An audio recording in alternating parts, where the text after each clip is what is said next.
काय बंड्या, पोरीगिरी पाहणं चालू केलं की नाही यावर्षी? गेलो होतो परवा दिवशी एका ठिकाणी. मग काय झालं रे? काय होणार आहे सांगतो म्हणे फोन लावून, आणि 2 दिवस झाले फोन फुल रेंजमध्ये ठेवलाय तरी फोन याचा पत्ता नाही. म्हणजे गचकलं, यावर्षी ब्या सांड राहते वाटते. माये पण लग्न झालं असतं रे, पण हे शेजारचे लोक आहेत ना, याची जिवार येते.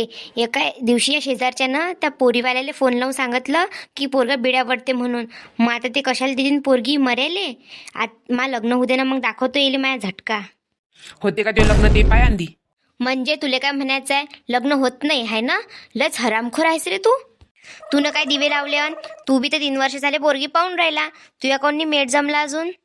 आपलं तर लग्न होणारच आहे बाबू, कोण पोरकी नाही दिली तरी. सविता आहे ना हक्काची बायको.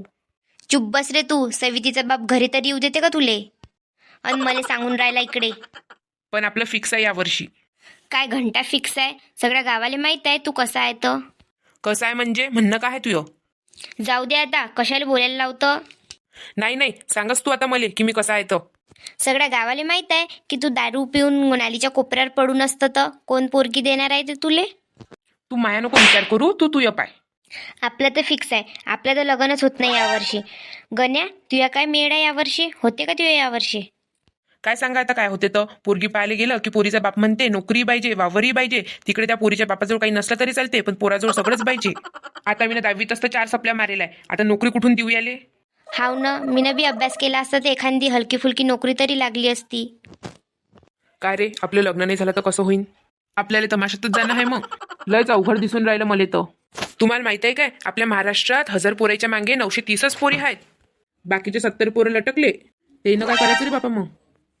तेनं काय करायचं म्हणजे तेनं वाजवायच्या ताड्या. प्रत्येकाला वंशाचा दिवा पाहिजे, मग तो दिवा पेटवायसाठी माचीसची गाडी तर लागीनच ना. शाळा शिकायच्या टाइमला अभ्यास केला नाही, आता समजून राहिलं वेळ निघून गेल्यावर. तू रडू नको गण्या भाऊ, जिंदगी की यही रीत है, हार के बाद जीत है. तू एक कानाखाली मारू का रे? कशाची जीत आहे?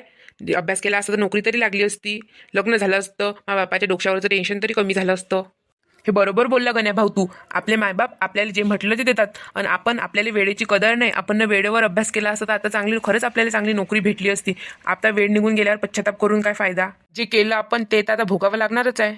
वेळ निघून गेल्यावर माणूस बावरतो, मग त्यातून व्यसन, आत्महत्या, डिप्रेशन यासारख्या गोष्टी घडतात, नाही काय? म्हणून म्हणत आहे, जर नशा करणंच असेल तर तो मेहनतीचा करा. जर कोणता रोग झाला तर तो यशाचा होईल. महाराष्ट्राची मंडळी, जर हा व्हिडिओ आवडला असेल तर चॅनलला नक्की सबस्क्राईब करा.